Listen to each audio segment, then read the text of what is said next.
Well, good evening. Now we're at the George Hotel in Perth for the fourth ALBA Book meeting in a week. We've had one in St Andrews, one in Glasgow, one in Melrose, and now this is number 4. And meanwhile, Neil Hanvey and Kenny McCaskill have been very active in parliamentary interventions at Westminster. So both taking Scotland's case to the heart of power in Westminster and taking Scotland's case to Scotland. ALBA is rising. Thank you.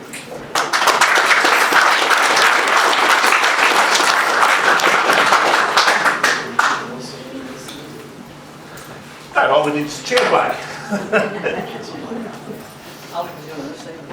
This one? Hi there. Well, on behalf of Perth and Canoes, ALBA and Lacu, I'd like to thank you for coming to the Royal George Hotel, our ALBA event. My name's Alec.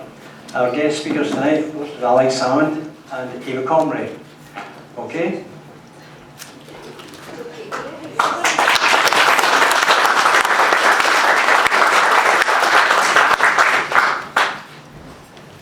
So yeah, when I'm on my feet, I've got a little speech to make here. So yeah, it's good to see so many known faces in here tonight. It's good to see a little interest in independence. Most folk in this room probably know why we need to do independence, the cost of living, the energy and taxation. But a lot of you in here, I believe myself, you remember the 3-day week, the miners' strike, and interest rates at like 15%. And you think, well, we go past that, it's all done. But now it's back. And this time, it's your kids that's going to have it, and your grandchildren. And you just wonder, you know, is this going to come round and round and round again? So, yeah, we really need to move things along. And the Tories, well, they're living in another world, aren't they? They're not on the same planet. There's going to be a new Prime Minister, apparently, and he's going to get selected by 100,000 people. You know, twice the population of Perth, that's it. They've decided who's going to be your Prime Minister, who's going to sort out everything for your rest of your life. I don't think so. So anyway, I think we need to mobilise the nation and claim our right back to the country of the people. Sorry, that's for the why. Sorry, this is still working. Yeah, that's the why. The what and how we get there is hopefully Alec will put us right on that this evening and even help us out with some of these technical questions. Okay, so further ado, we've got Alec Salmond, Eva Comrie, the bionic woman. I'm going to pass you on to Eva now for a few words.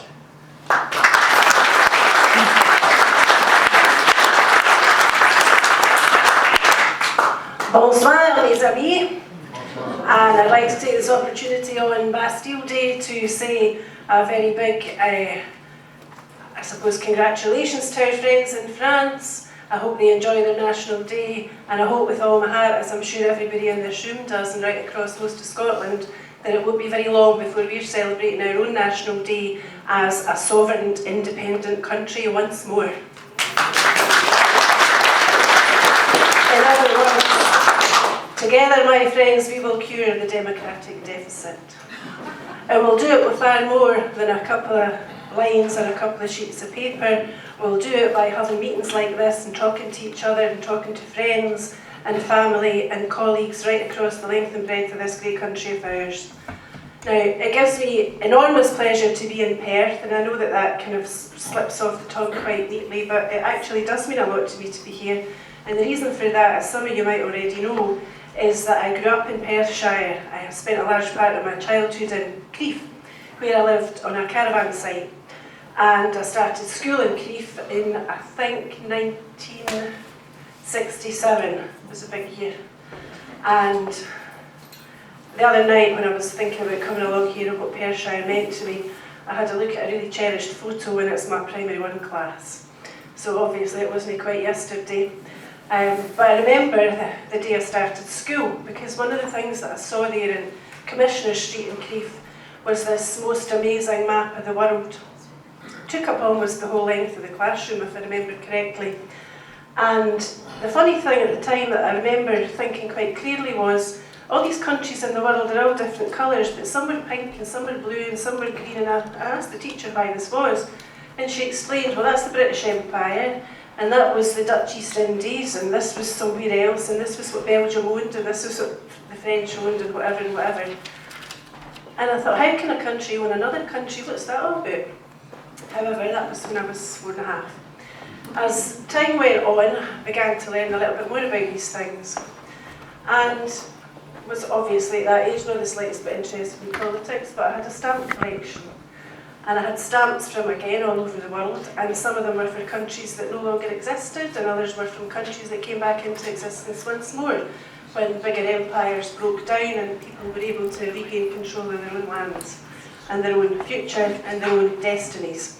And that's what's so very important about our independence movement. It's about our future. It's not so much anymore about our past, but we have to know our past if we know where we're heading towards.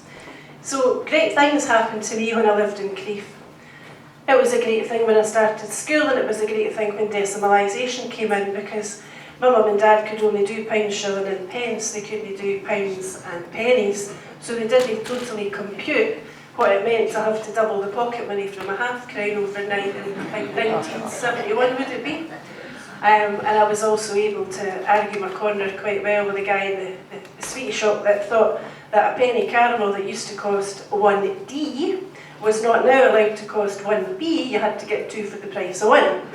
So that was decimalisation. Followed fairly swiftly thereafter by the United Kingdom entering the European Community or the Common Market. And so as I grew up and we left Crieff and we went to live down in Clackmannanshire, a county which has a terrible reputation from 2014, as you'll all know, but we're going to fix that next year. In Clackmannanshire, I started secondary school and learned about foreign travel and how we could go to Europe if we wanted. We could go interrailing, and some of us were fortunate enough to be able to go and study in Europe, and some of us learned about the Erasmus scheme, and some of us went off to university, and those that were a bit younger than me were able to go to university at no cost, thanks to this man here. So the rocks will melt in the sun, as you well know, for us ever to give up free education in this country. However, those advantages and those gains of travel and trade and education and feeling part of a great big world are things that I think are inherently very important and very precious to many of us in Scotland. We understand our history. We know, for example, that since the days of William Wallace at least, European connections were so very important because of trade and because of education and because travel was a great thing to broaden the mind and our horizons. And so it's with the greatest and most awful feeling of doom, I think, that all of us here look at the impact of Brexit. Because it's not just about higher prices, difficult though that is, and at times empty supermarket shelves or wicked jokes about the price of Lurpak, as if there are so many people in this country nowadays that can even afford to buy Lurpak. What Brexit has done is it has laid low the ambitions and the abilities and the possibilities for all those that are starting school now that might be 5 or 10 or 15-year-old today who won't have, if we stay where we are, the opportunities that I and others of my generation had. So I want my son and I want his children to have the chances and the dreams and the hopes that I had when I was growing up down the road there in Crieff. And what I would like to see is a united movement driving us towards independence sooner rather than later, because this democratic deficit that we've heard about is something that's a modern day disgrace for a country like ours. There have been, as we all know, multiple mandates, but what needs to happen now is that we need the people of this country to speak loudly and clearly and defiantly and to say to Johnson or his successor, whoever that may be, that the people of Scotland have spoken repeatedly and we will continue to speak because our voice is not now going to be silenced. What you saw yesterday from Kenny McCaskill and Neil Hannigan on behalf of the ALBA Party is the beginning of the people of Scotland rising as they have never risen before, because it is time to return democracy to Scotland, and that means that we will achieve our independence, because the children of Scotland and everybody in this country deserve nothing less.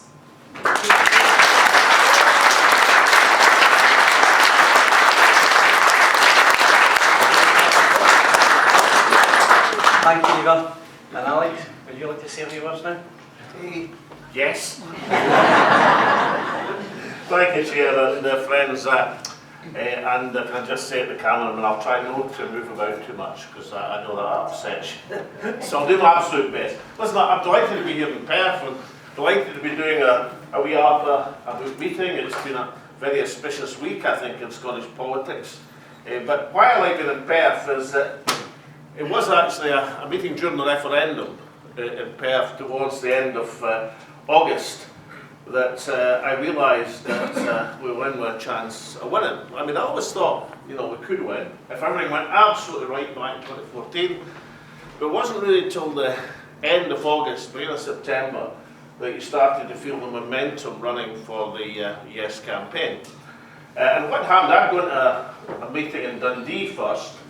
I was campaigning beside the statue of Desperate Dan, and I saw a crowd of folk, see, a long line of folk, and I thought, that's very interesting, you know, why there's this long line of folk queuing beside the statue of Desperate Dan? So I went up to the guy at the end of the queue, because I wondered, you know, is it happy hour, or could be there? I said, why are you queuing, you see, in that inquisitive form I've got. And he says, we're queuing to vote. And I said, no, it's almost 3 weeks away before the referendum day. He says, I know that, but I'm queuing to get myself on the register. And all these other folk in this queue, we're all doing exactly the same thing. So I said to him, but why do you have to be in the register? I mean, are you just moved into the city? He said, no, I've been here all my life. I said, well, then how come you're off the register? He says, listen, I've not been on the register since the poll tax. He said, but this is the first time there's been anything worth voting for. And all these folk in this queue have exactly the same opinion. Now, I have to say, I was dead impressed by this. You know, this queue of folk in the sun in Dundee, beside the statue of Desperate Dan, queuing to assert their right to vote. And I was doing the meeting, not in this hotel, the Salutation, that night in Perth, and I was kind of enthused by it. So I said to the audience, I said, no, I saw something really incredible today in the city of Dundee. I saw something astonishing, almost unbelievable, virtually unique. Somebody shouted out, a Tory.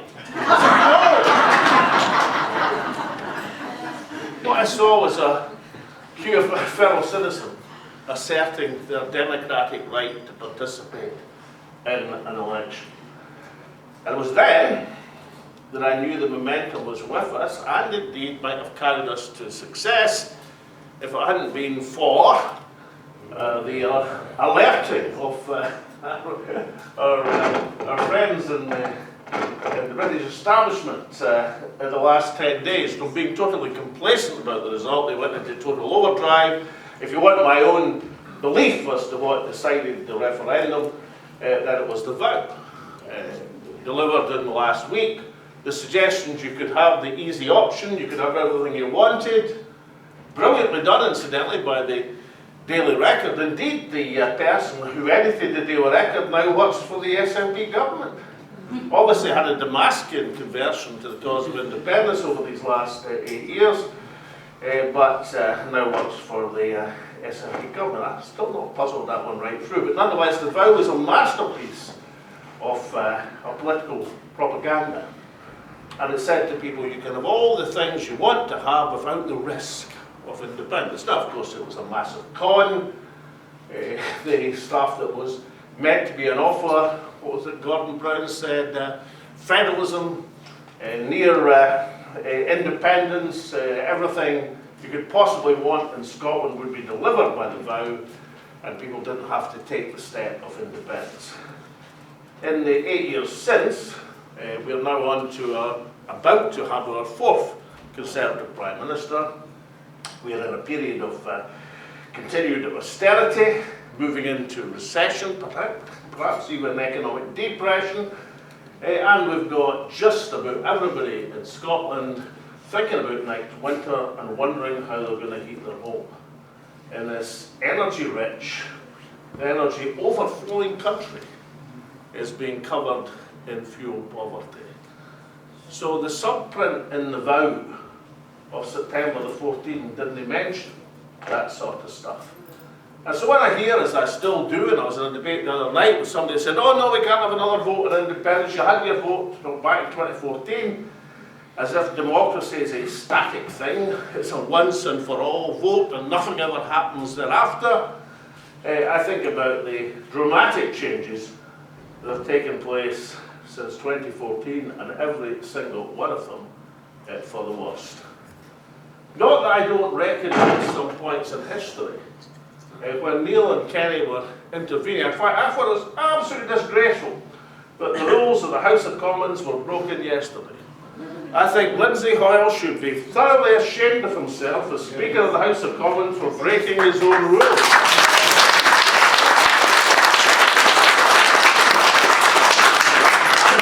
I have cause in my 25 years in Westminster to read the rule book. You know, it was when you have 3 or 4 members, it's an essential protection if you know the rules and the other side doesn't it? Because it's the one thing you've got between yourself and getting sat on and discriminated every single day. And I know the difference between Standing Order 43 and Standing Order 44. The Speaker of the House of Commons, and what I thought was the most extraordinary outburst that I've just about ever seen.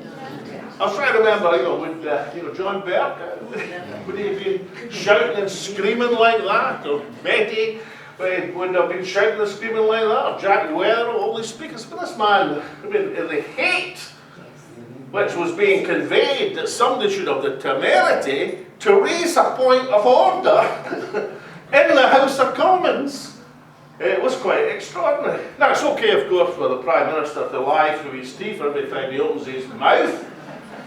That's okay, apparently. But somebody raising a point of order about the Prime Minister rejecting Scotland's claim for democracy is apparently out of order. So I thought it was highly interesting. Many congratulations to Neil and Kenny for having the nerve to go through with the points they're making. I can tell you from personal experience, it's not an easy thing to do when you've got a baying mob of 600 odd people, and when I say odd people advisedly, it's baying and shouting at you and screaming at you, including the chair. It's no easy thing to do, but they did it, and well done to them.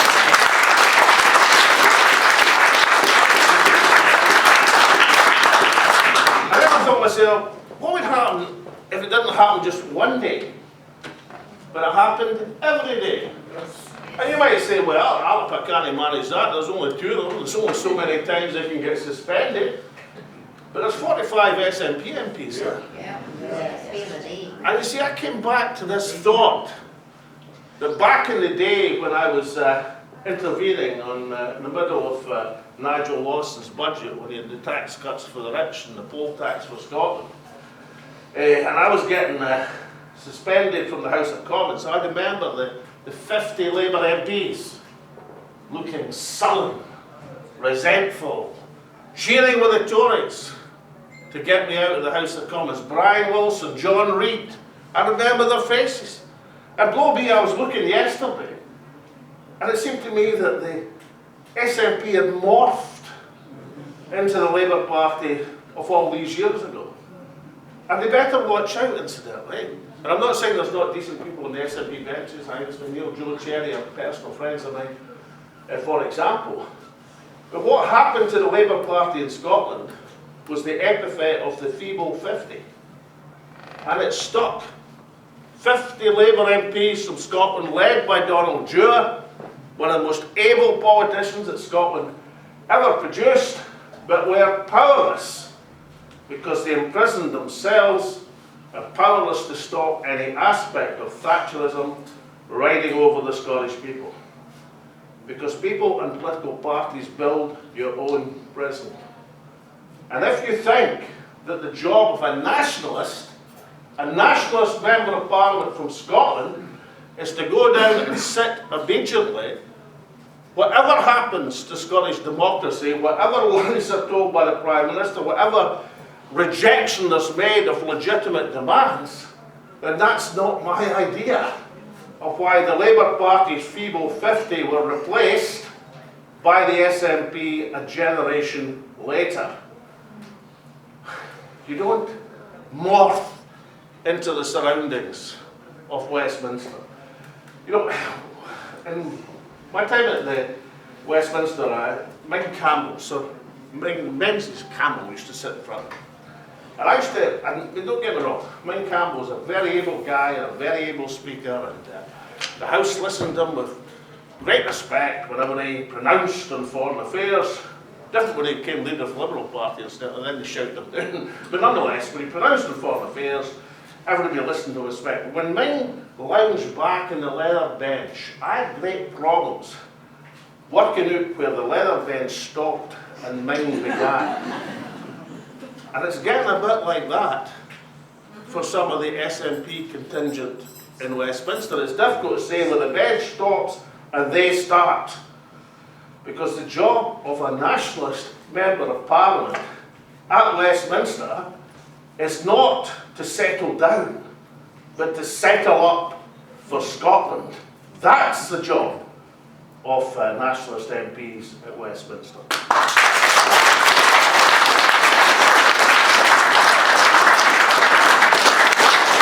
Incidentally, if I was at Westminster now, well, let's talk, I'm going to take something really probable. I was going to say that something like John Nicholson might challenge the chair.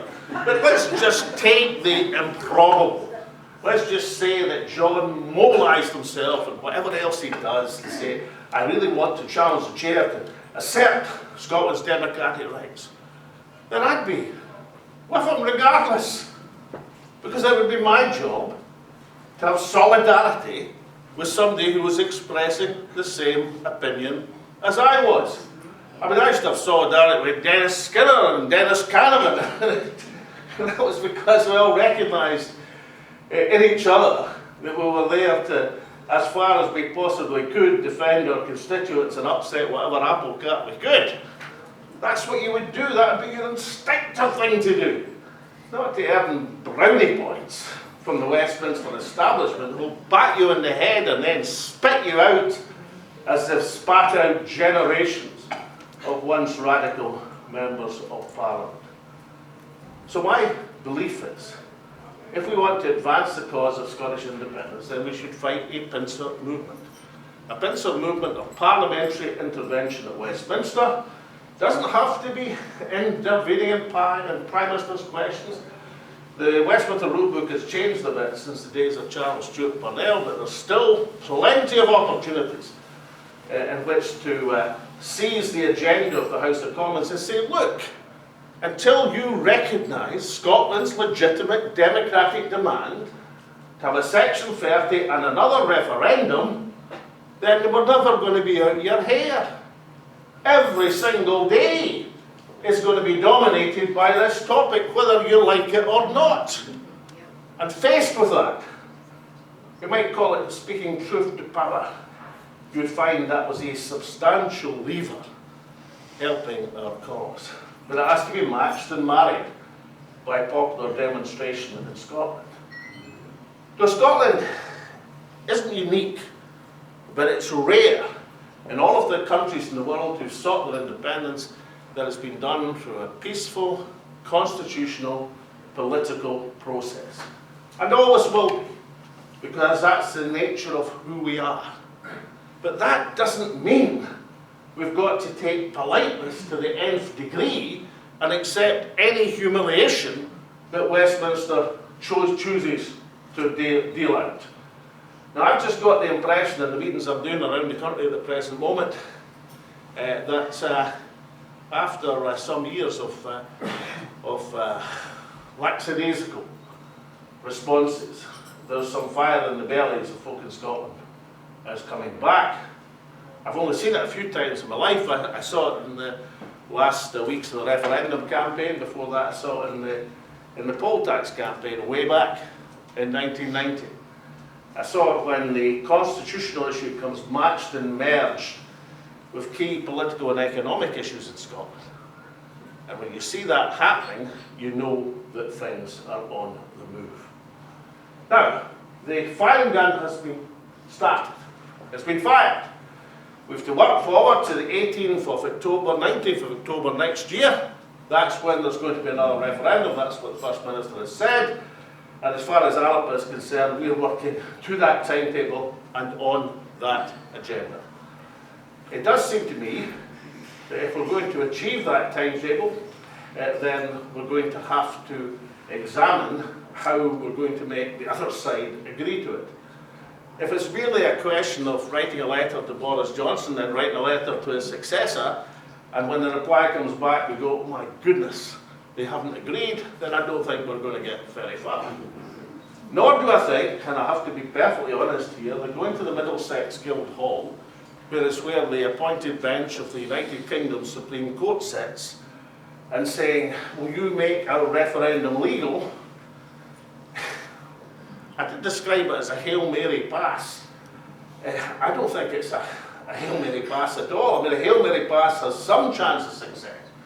Does anybody really believe that the United Kingdom, and I stress the United Kingdom, Supreme Court is going to rule in favour of the sovereignty of the people as opposed to the sovereignty of the Westminster Parliament? There is nothing, absolutely nothing, which would tell you that was likely to be the case. And if all that fails, then we're going to have a plebiscite election. And all I would say is, if we're going to have a plebiscite election, then you've got to make sure it is different from every other election in Scotland. Because if it's the same party political election and doesn't have any aspect of difference, you'll get the same party political result and it won't be recognised as anything other than a party political election. So let's take them in turn. I don't think we should take no for an answer from Boris Johnson or whichever one of the hateful eight manages to get success in this Tory election contest. I mean, if Rishi Sunak, for example, I know that Boris Johnson is not very popular, this gets a bad rep and all the rest of it, but compared to Rishi Sunak, he's a bleeding heart liberal in terms of economic policy. I mean, this guy would send you to an early grave and then re-examine your legacy to see if there's anything else he could tax. This guy thinks that the key questions facing the country are not where you're going to get the money to heat your home, but what he can do in terms of reducing the UK debt exposure at the present moment. There is nothing, absolutely nothing in the UK Treasury that's not dry as dust with Rishi Sunak in charge. So I'm not particularly worried, as some people are, that after Boris Johnson and the Tory party are going to have a fundamental change of character. The Tory character is stamped, and whoever succeeds is going to have that same ethos, an ethos rejected in Scotland time after time. But if we want to change their minds, then we have to campaign for it, in Parliament and outside Parliament. You've seen what the ALBA MPs are prepared to do. We should follow and sustain their lead. I'd like you all to mark the 18th of September in your diaries as a major demonstration that we'll be contributing to in Scotland, not just looking back to 2014, but looking forward to the mobilisation to come. Secondly, if we go, and I say I don't give much hope for the UK Supreme Court, I think if you're going down a legal route, it would be helpful to have your senior law officer having confidence in your own case. Incidentally, I'm Dorothy Bain, as far as I know, is an excellent lawyer and all the rest of it, but if I was appointing somebody as I did Lord Advocate, it would be actually the first question I asked them, before I appointed them. How do you stand in Scottish sovereignty, and if it comes to putting legislation through the Scottish Parliament? Because you've got an infinitely better chance in the courts if you put through the legislation democratically in the Scots Parliament and they then come for you, is a much better chance of winning than going to the UK Supreme Court. But if it came to a plebiscite election, then the only way that could be more influential than previous elections and successful and have any hope of getting the self-imposed target of a majority, not of seats, but of votes, it would be to fight it as a Scotland United election. It has to be different. So you'd have candidates standing as SNP Scotland United, which would be the vast majority of seats, or Green Party Scotland United, or ALBA Scotland United, because it would have to be a common front if the election was to be regarded as anything more than just a normal party political argument about Westminster election. And you would have to fight it with new tactics. You'd have to tell people what you're going to do when Westminster says no. And that has to be a bit more than getting 2 questions every Wednesday and saying to whoever's the Tory Prime Minister, I don't agree with you.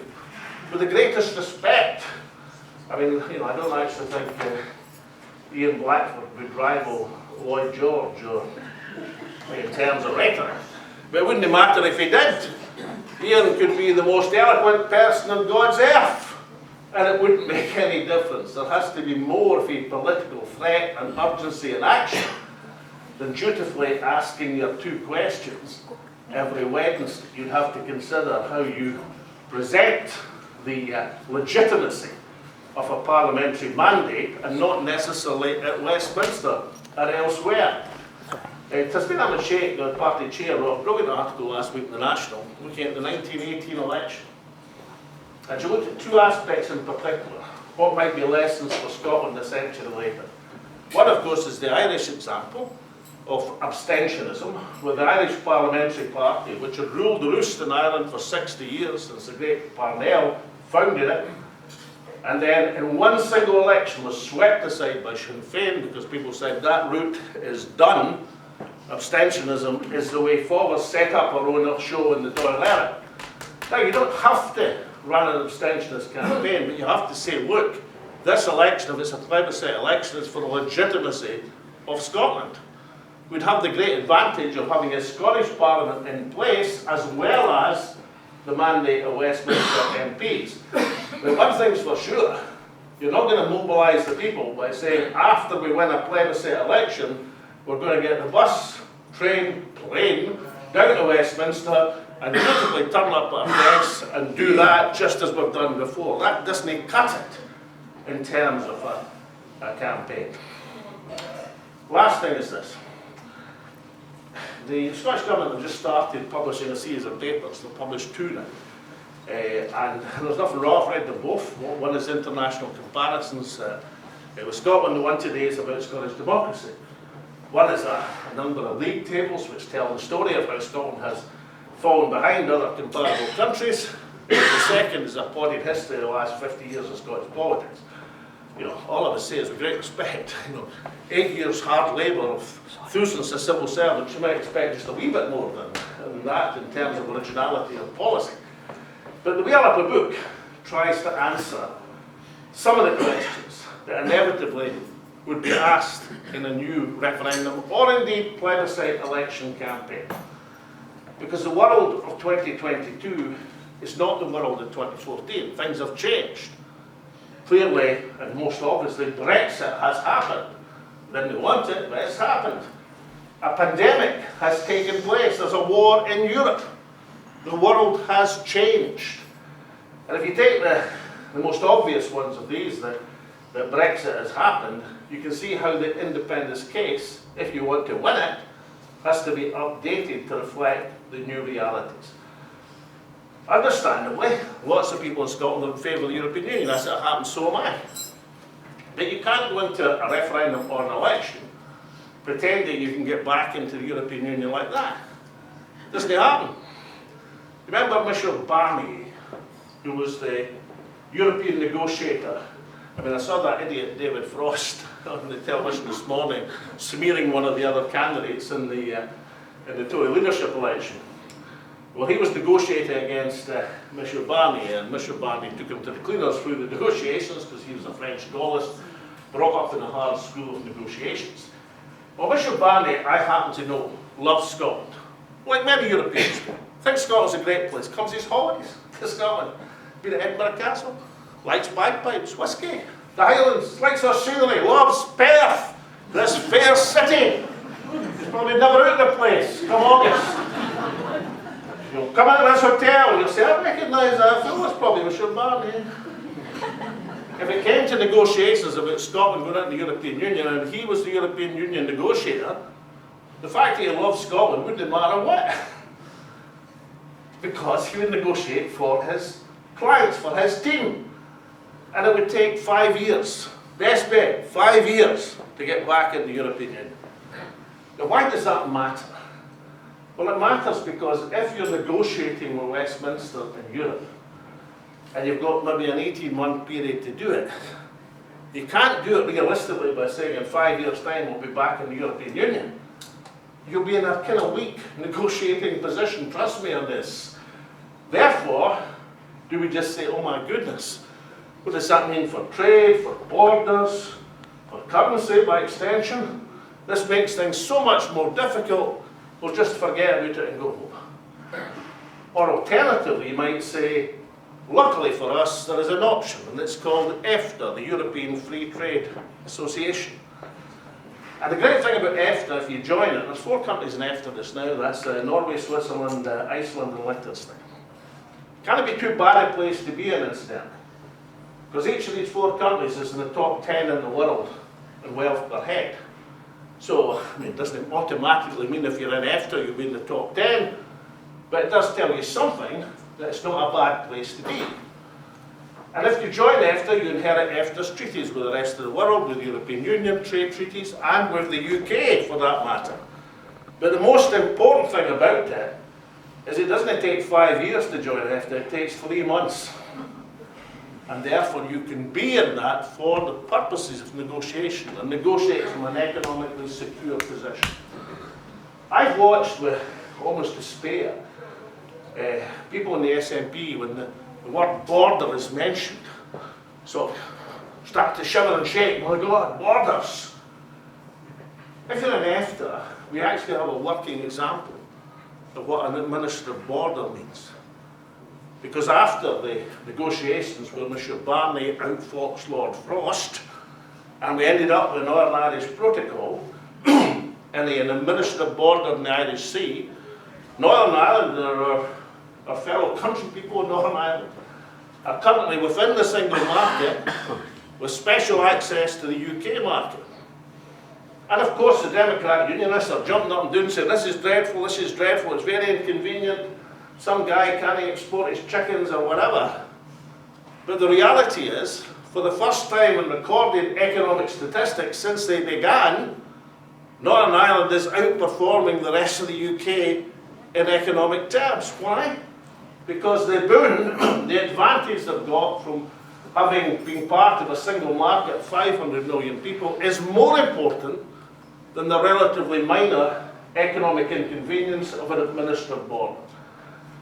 What does administered border mean? Well, it means there's not a stopping of people. People move freely through the common travel area, but there's a sourced check on imports and exports across the Irish Sea.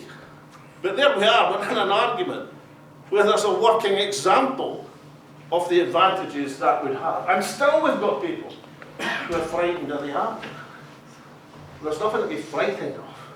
All you have to do is marshal the arguments correctly, as is done in this wee ALBA book. We've delivered 90,000 of these over the last few months, and we're now going to have a new edition, which I'm delighted to say is going to have larger type in it. It's still going to be a wee ALBA book, it's just not going to be quite as wee. But I have to say that the best thing about this book, and I'd like to say it was my idea, but it wasn't, is these QR codes. So for example, if you want to hear all about EFTA, then all you have to do is go into the relevant QR code like that, see? And if you don't do it yourself, get your kids or your grandkids to show you how. Put in front of your phone, and up pops Jim Sauce to tell you everything you wanted to know about EFTA. And the same thing happens with, Professor Richard Murphy on Scotland's finances, or Isabel Lindsay on security and defence and nuclear weapons. Just put your phone beside the QR code and they pop up and tell you everything you want to know. So it's a grand publication. and we're going to order another edition for this autumn once we're finished publishing this first edition. But what it does, and it's the only publication that's done it thus far, is to update the key issues in the independence case for the world at 22 and beyond. Now finally, ladies and gentlemen, just this. I've spent now, I'm going to count this, 50 years arguing for this case for Scottish independence. And I have to say, over the piece, we're a lot closer than we were 50 years ago. 50 years ago, people thought the idea of a Scottish Parliament was far-fetched. The idea of an SNP government in a Scottish Parliament was ridiculous. The idea of an independence referendum was farcical. Wasn't treated seriously. But we've done all that bit. It's now part of the mainstream thinking. It's now the key political issue of the day. But if we're to make that final step on the summit and achieve our ambitions, then we have to learn the lessons of 2014. We have to adapt the case for 2022 and beyond. We've got to have the determination to face down Westminster and recognise that whoever's Prime Minister is not going to say, well done chaps, you've won, it's all a game of cricket, you're turning to bat, ho, ho, ho. They're going to use every device they can to suppress Scotland's democratic entitlement, and they have to be faced down with people of courage and determination. That means the people we send to Westminster have to regard their duty and obligation in that light, and the people we have in Scotland have to mobilise our fellow citizens to make this an irresistible movement to Scottish independence and freedom. Thank you very much.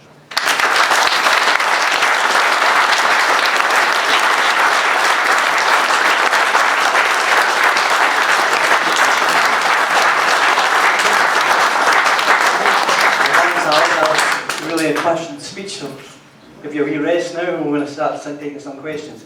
Ladies and gentlemen, there are some question cards that can circulate the hall.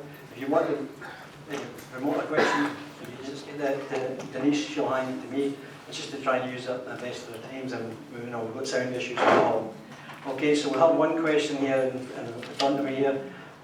It's how possible is it to return control of energy supply in Scotland and deliver it back into public ownership? So if you have like a rest, I'll ask Eva to have a few words on this one. Thank you. Well, I think that's an Alec one. Is it an Alec? That's an Alec one. Oh. I'll pay you back for that. Actually, there's a bit in that paper published today about energy policy. I've never read such bloody-livered nonsense in all my life.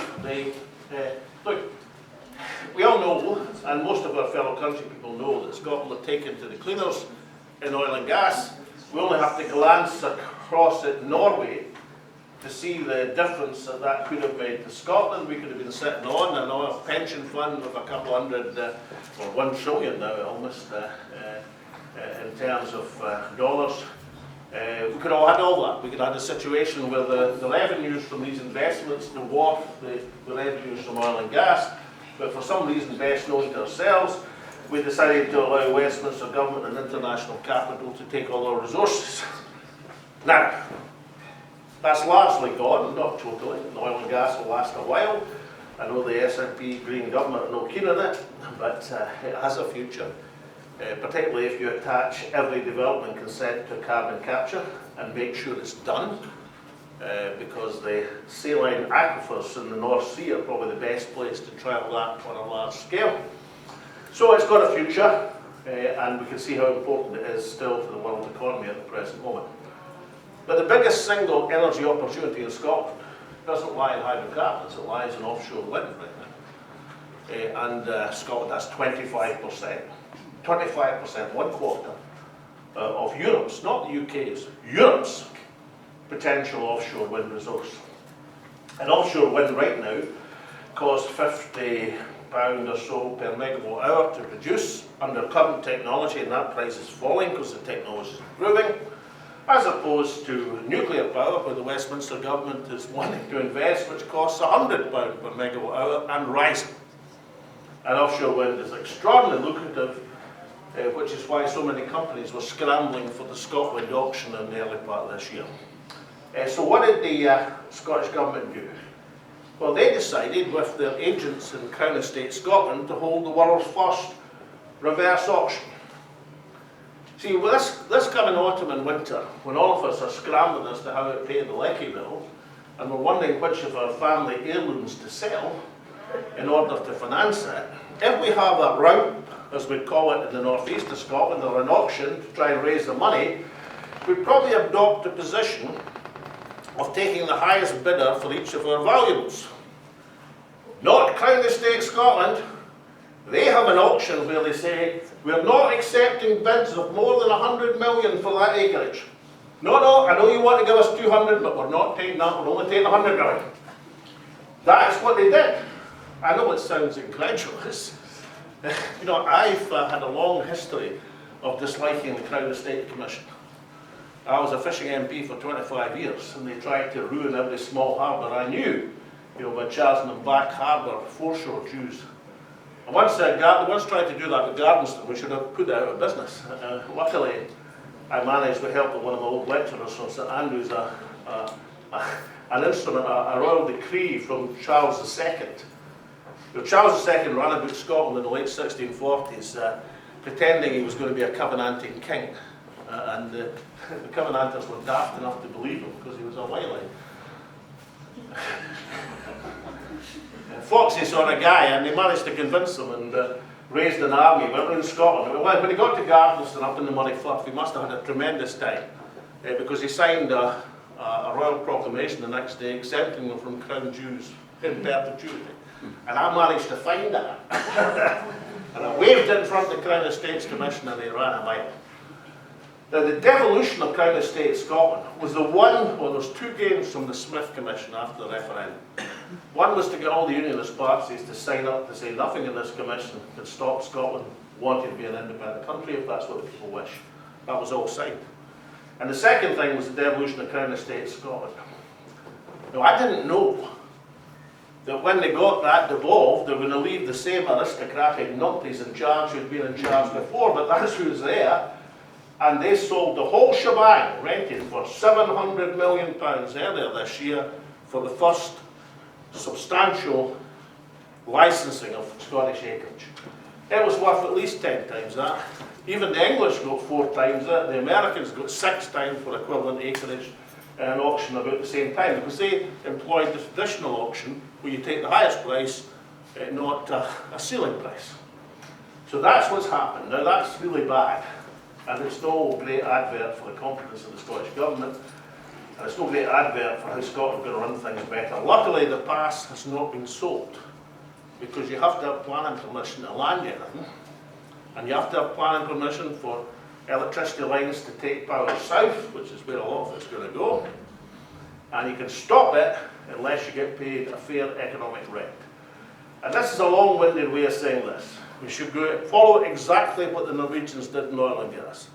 In other words, we should have a public share in every single licensed field. You can argue it should be 10%, 15%, that's not the point. The principle of having a public share is what matters. You should use the collateral that you get from that public share to build a public energy company, and that company would have the duty and obligation of delivering cheap, green, affordable power to every home and business in Scotland. And for folk who say it can't be done, well, of course, this city above all should know it could be done. Why? Because it's been done before. It was done by the greatest Secretary of State for Scotland. Probably that's not a great accolade, incidentally, but a great man called Tom Johnson, who set up the Hydro Board at the end of the Second World War, and he literally bulldozed his way through the landowner objections, and he brought power to the glens. He put Scotland from having less than half of the Highlands under electricity power to 99%, and he used the hydro endowment from the natural resource of hydropower to make the power affordable to the people. So everything that we would want to do with this extraordinary bounty, 1/4 of Europe's entire offshore wind resource, 10 times the electricity that Scotland currently uses potentially, everything we'd want to do has been done before. The difference is that back then, Tom Johnson had the political determination to do it, which is exactly the political determination we now need. If people are going to look at the national resources in Scotland and say, yes, they're going to work for the people.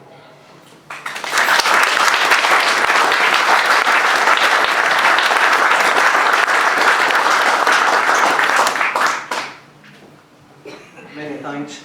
Okay, now we have a question here from Bob Reed, which says, which of the hateful eight will win, and which are the least, would be best best advance the cause of independence. All right. Can women, so some women are reluctant to vote for India because of concerns about the GRA. Is this a concern for ALBA? Thank you. You want to do the GRA? I'd like to do them both, please. Go ahead. Thank you. I think the five that are left at the Tory race are Rishi Sunak, Penny Mordaunt, Kemi Badenoch, Tom Tugendhat and Liz Truss. If you want a couple of Yorkshire D, you'll ken which one of them you choose. Penny Mordaunt fills me with absolute terror because of the issues that relate to the GRA, her view being that trans women are women full stop. So I think that it's very, very sensible to be sensitive and diplomatic about issues of that nature, but diplomacy is not her stance. Her stance has been to be dishonest about things that she's said in the past. From a Scotland-wide perspective, though, I would imagine it makes no difference whatsoever to who might be elected the leader, because every single one of them is a right-wing Tory, obviously, who does not believe in Scottish rights to self-determination or to satisfy the democratic deficit, because they don't believe such a deficit actually exists. So, for our present purposes, I think there's nothing to choose between the five of them. Alec might disagree, but I can't really see that any of them is going to do anything good for Scotland at any time. What I would hate to see would be if any of them thought they were flying up to try and negotiate perhaps a three-way question in a referendum, and we would have the dreaded spectre of Devo Max once more. And I sincerely hope that there's nobody in the Scottish Government thinking that a three-way referendum is something we would ever have any time for. I hope that that was seen off by Alec some years ago and that that remains the case. That said, it's most unfortunate that it's taken since March 2021 for the independence referendum bill drafted then to see the light of day just a couple of weeks ago. So I would echo what Alec said earlier in relation to the urgency that we need to get this show absolutely up on the road. Overall, in terms of the Tory contest, yes, it's interesting, but it's very much a diversion. Every minute and every ounce of energy that you're spending worrying about the Tories in Westminster is a minute and an ounce that you could be spending promoting the campaign for Scottish independence. Let's get the priorities right. We don't care what happens in Westminster as far as a Tory government is concerned. We care about what's happening in Scotland, for Scotland, and for the people of Scotland. So let the Tories elect whoever the heck they want. Let us get doing up here what we need to do by persuading every single one of us that we can to vote yes when we get that referendum, and to be as active in terms of civil disobedience and protesting and visibility in the independence campaign as we can.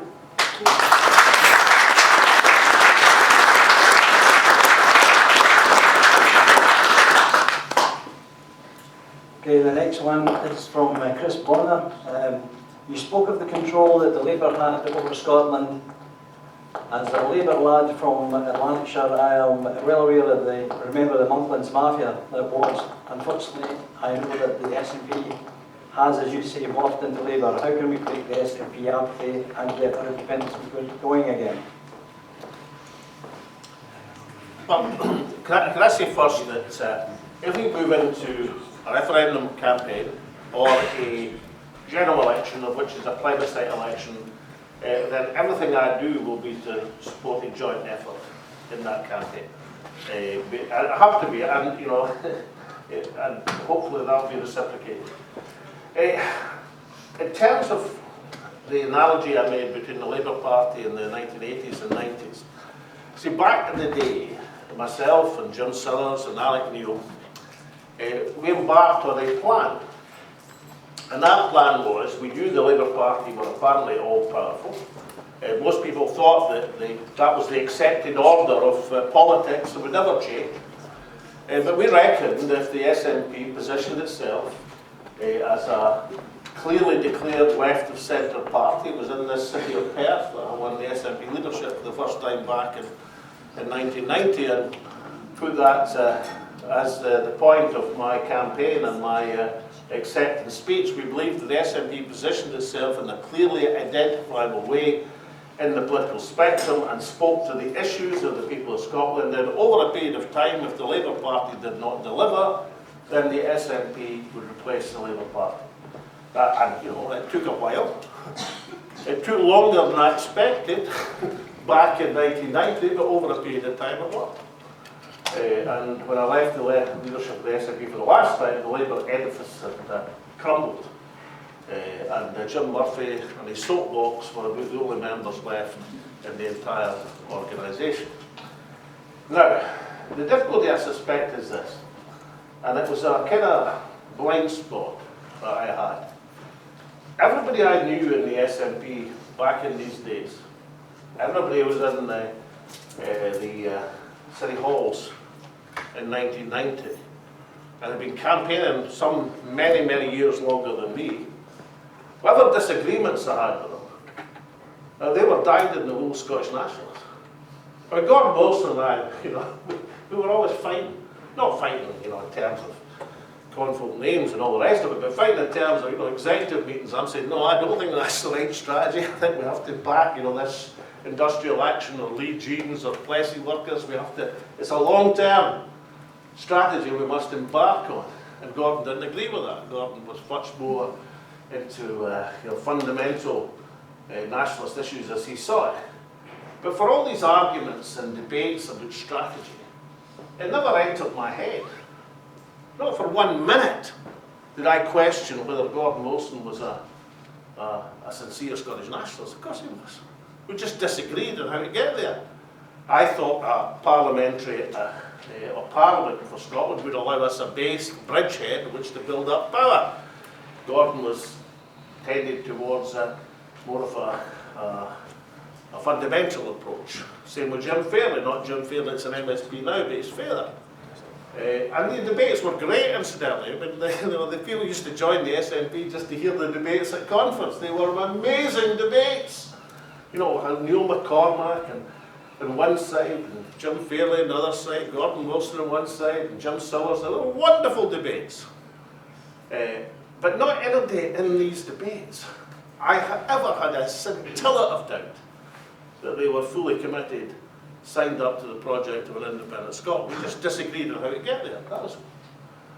I've got to say that, well, I'm not talking about everybody in the SNP by any means, but there's some people in the SNP I don't think give a hoot about independence. I really don't.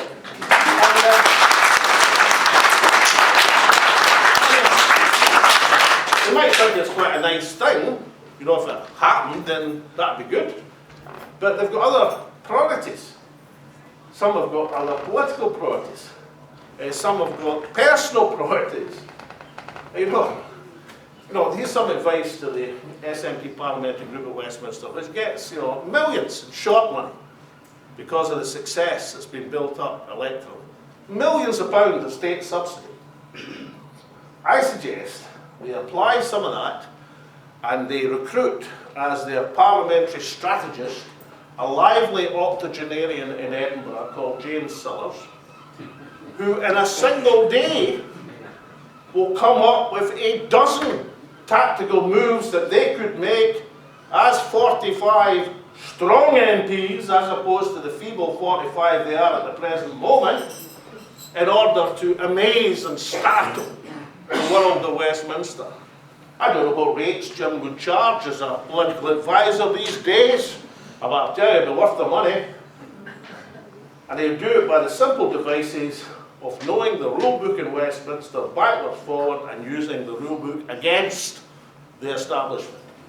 And a bit of ingenuity and a bit of political guts. So, you know, I think perhaps all organisations get to a phase where There's people who are there because they absolutely believe in the cause, and the SNP has many of these people, particularly in grassroots across the country. People have fought for it for generations. There are people who are there because they think, well, that's the party in power in Scotland, and I can advance my own political hobby horse by attaching myself to that party. And to be quite frank, they are there because some folk like the gravy train or gravy bus and think it would be a good idea to jump on it when they can. So, to answer your question, I think political systems need the occasional revolution. I think it's a good thing. And political causes need the same thing as well. And when you have such a movement, you can always count on the folk who were there when everybody else thought it wasn't going anywhere. Because you know these are the people who really, really believe in it.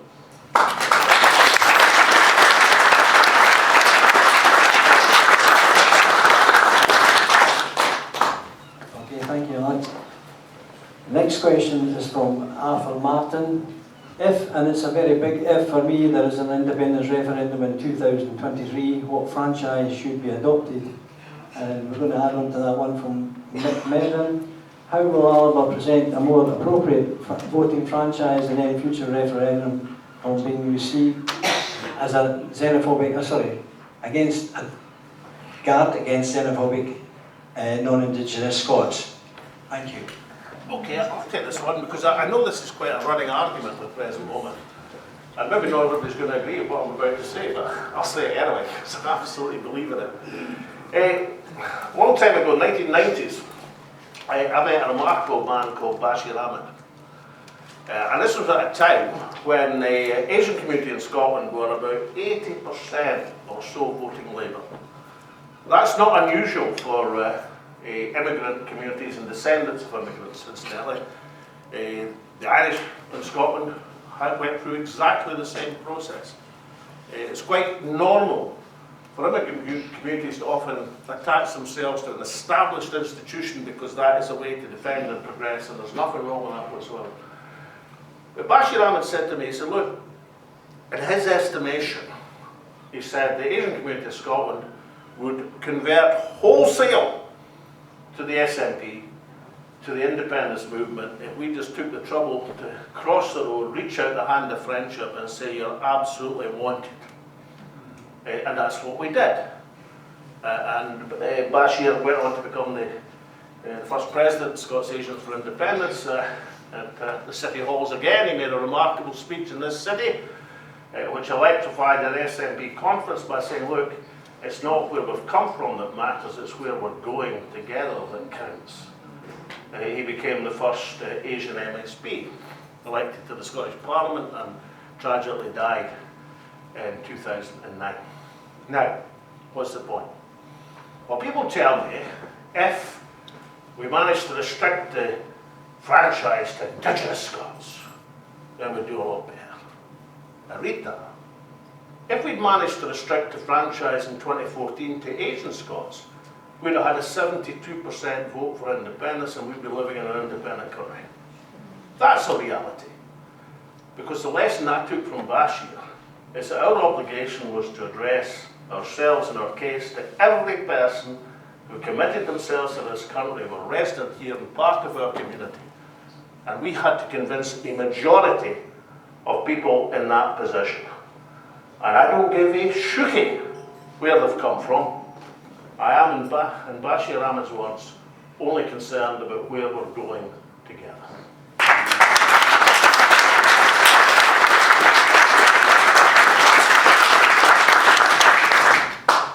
Okay, thank you. The next question is from Alan Petrie. Can we obtain every UK MP email address so that the people can email in daily to ask for if they support independence yet? Hundreds of emails in their inbox every day should annoy the life out of them, and they would be glad to get rid of us. Eva, do you want to take this one? Thanks, Alan. I don't think that I would be emailing every UK MP, but I'd certainly be emailing every Scottish MP, particularly on the need for unity and the campaign for Scottish independence. Every single person in this movement wants independence as a national priority, and with the urgency that we've both spoken about already. With that in mind, what I'd like to do is read to you a couple of lines from a motion that we passed at National Council at ALBA a few weeks ago, and it is this. We committed the AlbaParty to working alongside all pro-independence parties and the wider independence movement as part of the campaign for independence. And we commit that ALBA will support all Yes Movement events and rallies that aim to advance the cause of independence, including, but not restricted to, all under one banner, and the annual Hope Over Fear rally in Glasgow's George Square on the 18th of September, exactly 8 years to the day since the 2014 referendum. The reason why I'm drawing your attention to that aspect of our party policy particularly is to stress the overwhelming need, and I believe the desire amongst the people of Scotland and amongst the grassroots to see unity in the campaign. We don't want to be a divided movement. Divisions will not lead to success. So yes, Alan, I think we should email our Scottish MPs, but I think that we should be diplomatic in our approaches to all Scottish MPs, and we should spell out as individuals, collectively as political parties, and certainly as grassroots movements, that the country as a whole, the movement as a whole, requires to see unity, support, and a collective drive towards independence, covering not just party political actions, not just actions in Westminster, but, as Alec referred to earlier, diplomatic moves, public moves, protests, civil disobedience, whatever it takes, we should do together without backbiting and falling out with each other. There's been enough of that in the past. We're not needing it if we're going to get to our collective, desired, precious goal as soon as we can.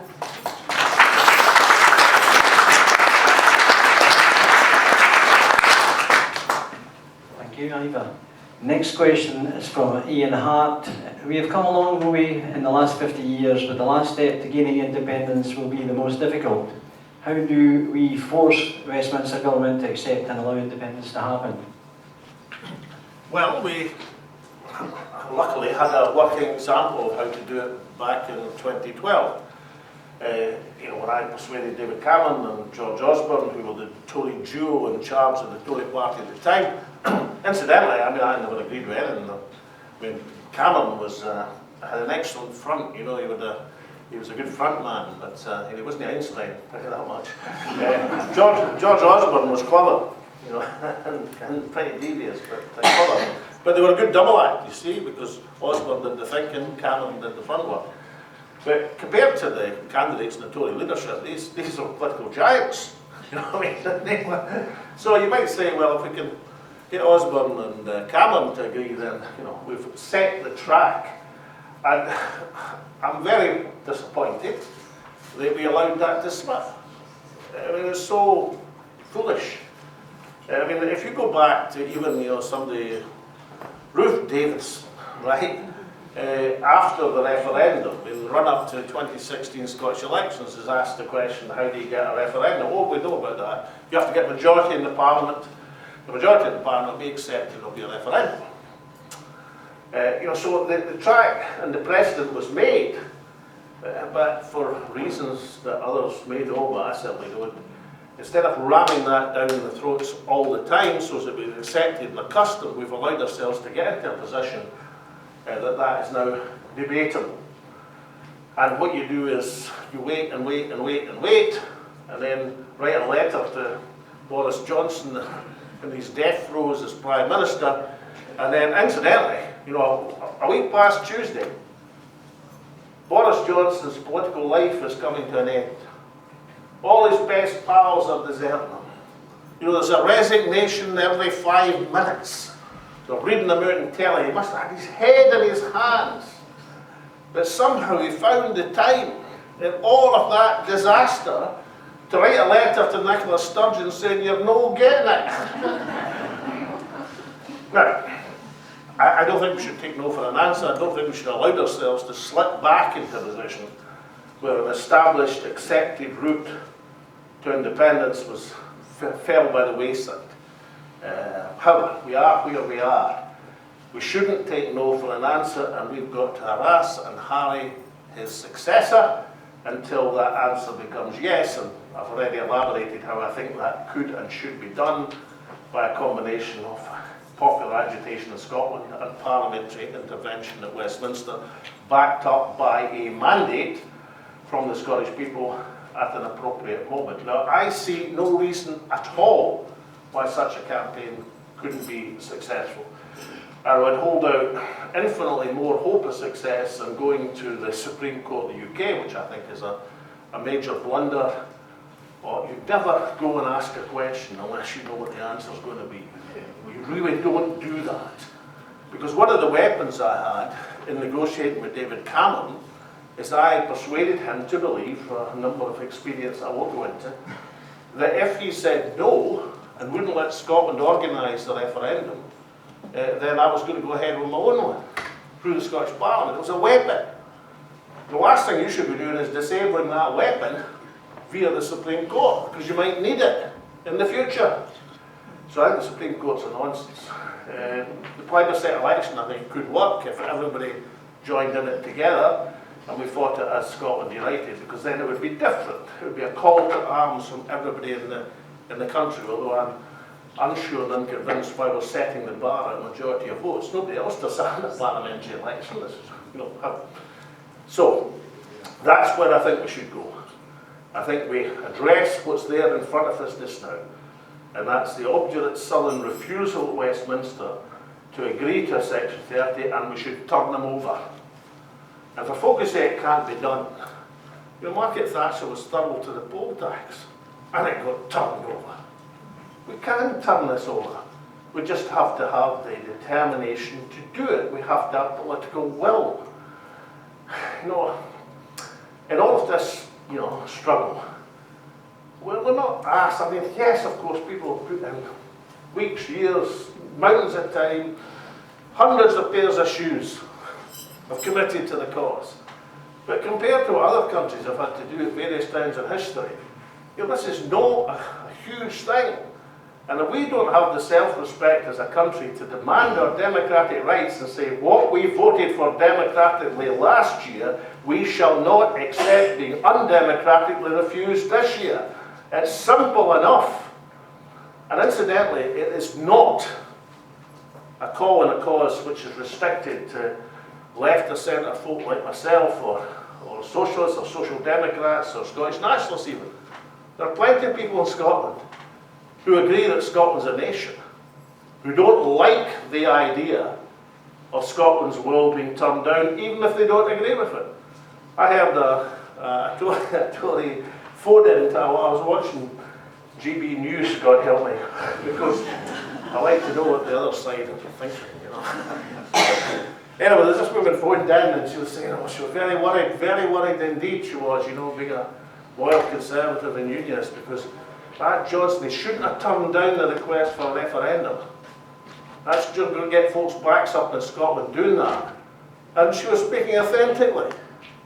She knew, despite the fact she was a Tory and a Unionist from Glasgow, that she knew it wasn't a great idea for the Tories on high at Westminster to peer their way down to Scotland and say, we don't care, you're not getting it, even if you vote for it.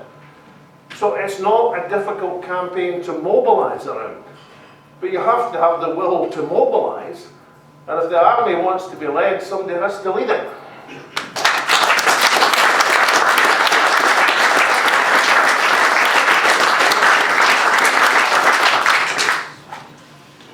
Thanks, Alec.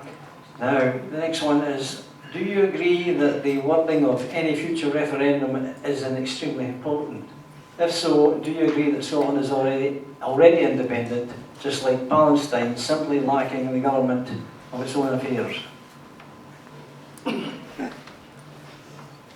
It's maybe a wee bit cheeky for me to volunteer to answer that when the guy that wrote the last question sat at the end of the table.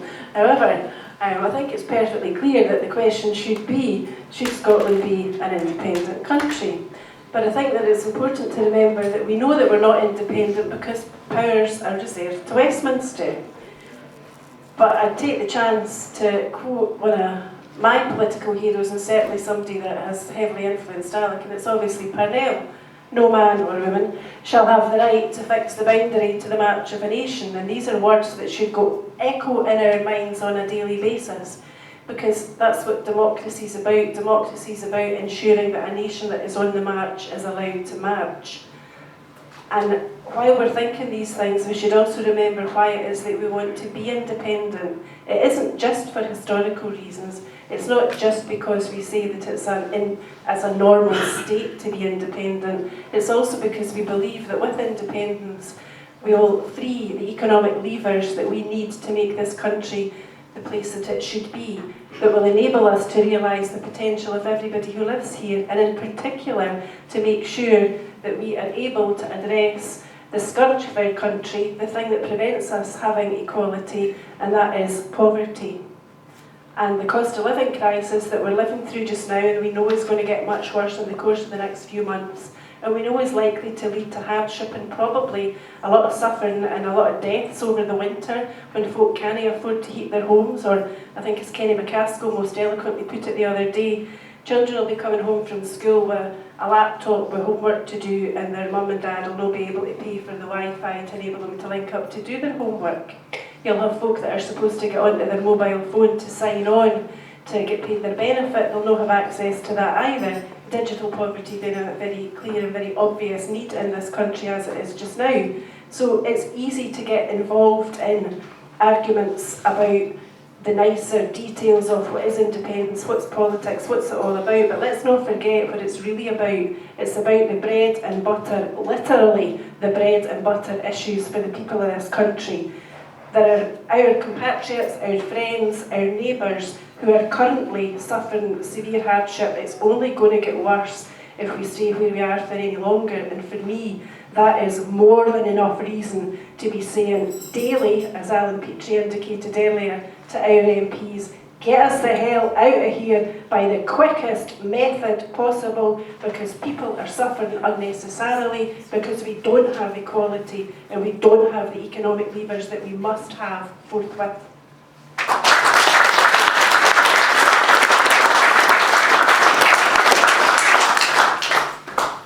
Thanks, Eva. Next question is from Jim. It says here, what steps can we take to properly secure the ballot papers this time? Police hate photos despite the law allowing it in the Riot Act. And then it goes on, should we get NATO in to stop them invading us? Right, well, let's put it this way. The most important thing if it's a referendum is to make sure it's controlled by the Scottish Parliament.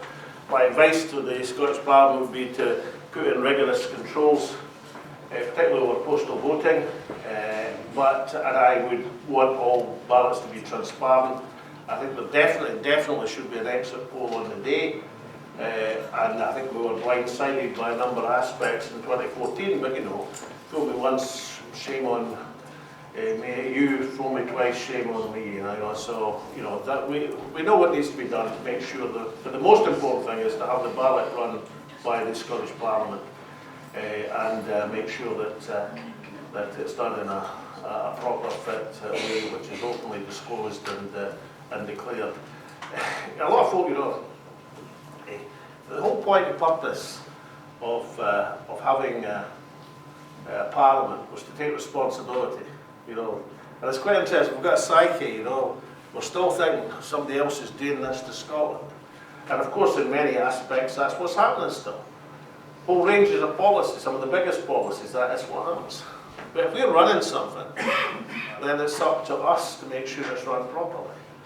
And, you know, most elections in Scotland were perhaps there are things I would do differently if you had your time again. But we're going to have our time again, so let's make sure we do it. It's our responsibility to do it. We won't have to, you know, be agitating, taking pictures over the shoulder of a policeman or whatever, because it'll be run by the Scottish Parliament and administered by the Scottish Parliament. All we have to do is make sure that the mechanisms are in place to make it totally enforceable and totally transparent.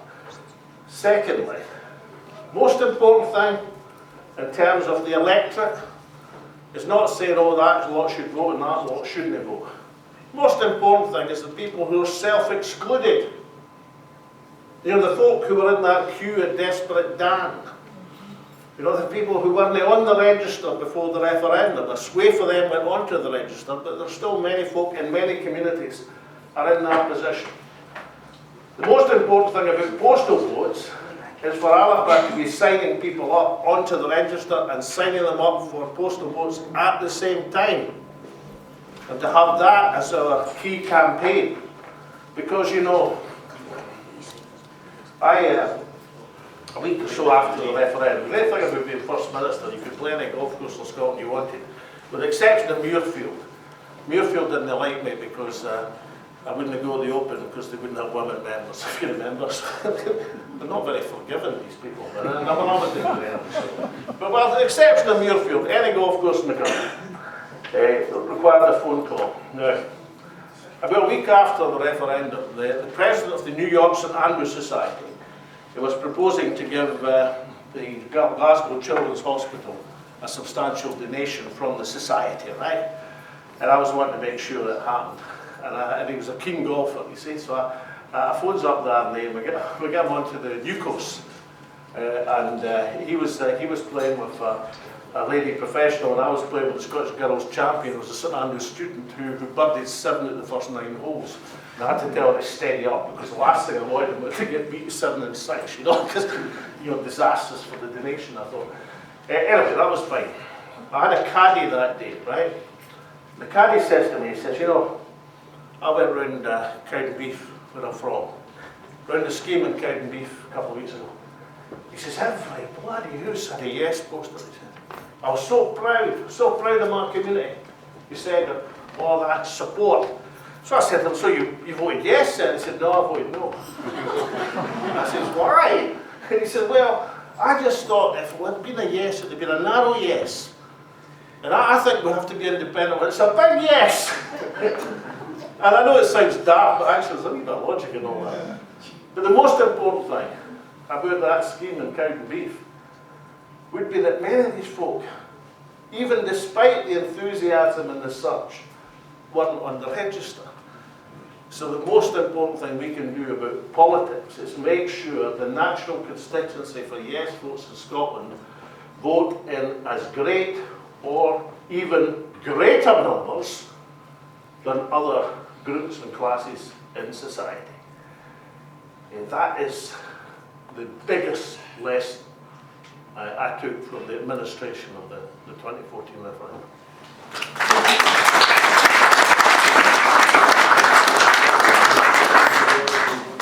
Thanks again, Alec. Next question is from Graham. It says, do you think the Scottish Sovereignty Research Group and Salmond can make a big contribution to our chances of independence? I'll give this one over to Eva. Thank you. I think it's really important to remember that the independence campaign is not the preserve of politicians. The independence campaign belongs to everybody in Scotland who wants to be a part of it, so that includes every group that there is striving for independence, whether it's the Scottish Sovereignty Research Group, Salvo or others. You cast your mind back to 2013-14, you saw Women for Independence, Farmers for Yes, Butterflies for Yes. There were multiple groups all over the country, and that was what made that movement so special and so memorable. And we're not going to recreate that this time round. We'll do something bigger and something better. But the important bit to bear in mind is it's for everyone. I'm not a politician. It sounds a bit daft, as I've stood a couple of times recently, as you likely know, but I'm primarily a lawyer, but as I said earlier, I've got an interest in Scotland becoming the place that I believe that it should be. And that's why I'm sitting here, because I think that I've got something to contribute. Every person in this room has something to contribute. It doesn't matter whether you're speaking to your next door neighbour, or your mum, or your pal, or one of your children, or the guy across the road that you only used to see when you were first footing each other and you haven't spoken to since before lockdown. We all have to speak to people, we all have to do our bit, because the prize that's there waiting for us is greater than us as individuals. It's to make this society and this country take its rightful place on the world stage, and also make a contribution to making the world a better place. We're naturally a pretty peace-loving community here in Scotland, and how nice it would be for us to be an independent country, able to say we are at peace, we believe in equal human rights for all, and we want to be seen to be that peace-loving beacon, as opposed to one of the unfortunate warmongers with an imperial history, which at times is most shameful.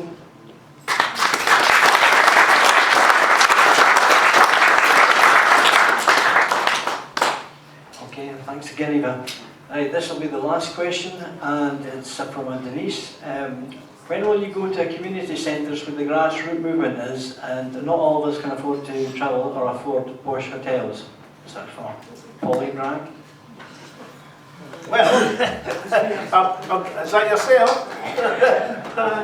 Did they charge you to get in here? Cost me a fortune for a drink. But did you absolutely need your drink, or could you not probably bottle of water? See that? That's my Lucasade.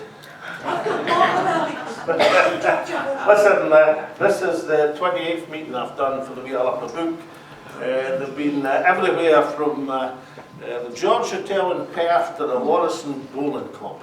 Right? Now the Warrisson Bowling Club is quite interesting because nobody can find it. I've done 2 meetings there in my life, and on both occasions there's no road in there, but folks still got there. Majorly thanks to Dave Llewellyn, who was waving a giant salt bag and managed to guide them in. So, but your point is probably well taken for this reason, that if this campaign, the grassroots campaign, is to be successful, it has to be in every accessible community in Scotland. What I can tell you is that every single one of the meetings I've done in the ALBA Book has been stowed out. We're usually very hot as well, but stowed out, and that must be a good sign.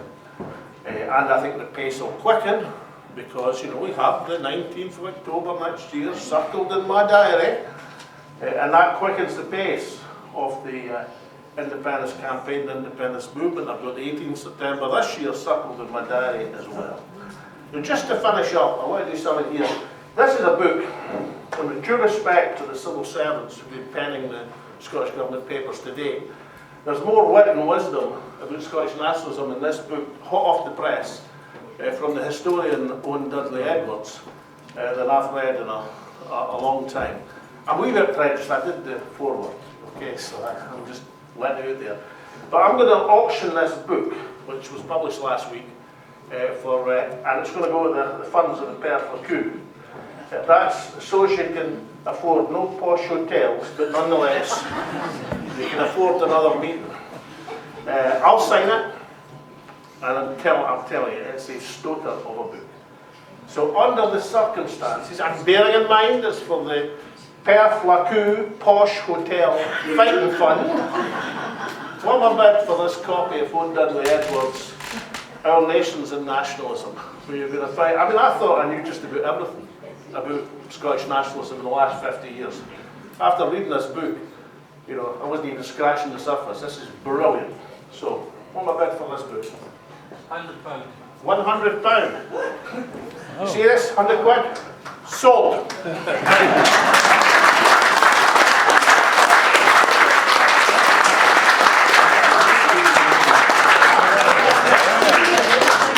you are. See that wee smile on his face now? That was another scenery auction there. Aye, well there you are, you're quite right, you've caught me out. Don't let me into the next Scotland auction. Alec, can I just say the first book you had was in the pub in Lochee, not just always in hotels, we were up in the pub in Lochee, weren't we? Aye, I tell you, Annie, it's a good point you made. I should have said that to you. It's a good point Annie makes here, because I'm still not absolutely convinced that everybody in that meeting had come to hear about the ALBA Book, I think there was maybe a wee overflow, Annie, because the bar was kind of crowded. I think with one or two interlopers in there. You know what it was, Alec? It was somebody's birthday, so that cost... That was it, somebody's birthday. So not only are we doing community halls, we're doing birthday parties.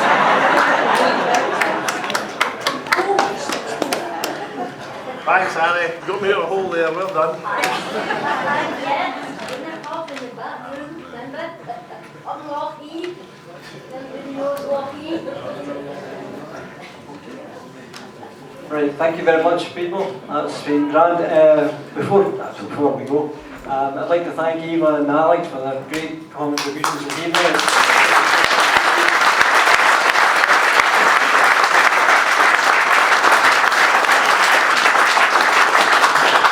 And before we go, we've got a wee raffle to fill out somewhere. Okay, thanks.